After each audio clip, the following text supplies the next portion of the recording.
clear something that, let's say, a parent out there who has a child with eczema, like, what should they be thinking about or looking for if they're concerned if their child might be developing a food allergy?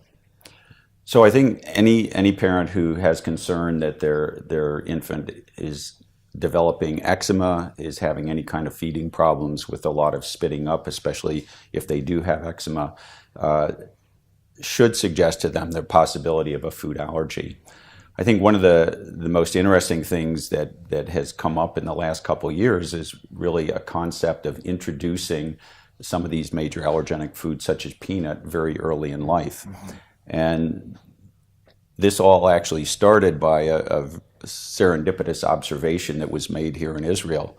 A colleague of mine, Gideon Lack from London, was giving a lecture on food allergy in Israel and just asked the audience how many were seeing patients with peanut allergy. And it turned out that virtually nobody raised their hand, which was quite shocking since in both the UK and the US we have tremendous amounts of peanut allergy.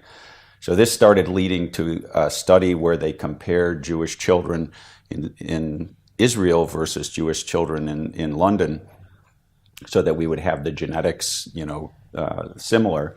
And what they found was that there was 10 times the amount of peanut allergy in London as there was in Israel.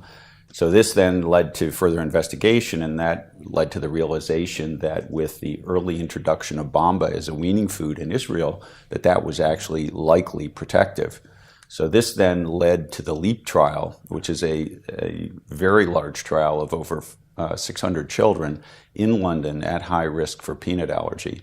And in this study, half of the children were kept on a peanut restricted diet, which is standard of care at that time, versus introducing peanut protein into their diet early.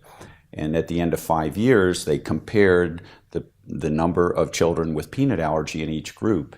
And what they found was that early introduction led to an 80% decrease in peanut allergy in the population that had been given peanut early. So this was an entire paradigm shift to what we had been recommending in the past, and now new recommendations are coming out worldwide about this earlier introduction in children who are at high risk. Mm-hmm. So these are children with severe eczema, moderate to severe eczema, or who have egg allergy.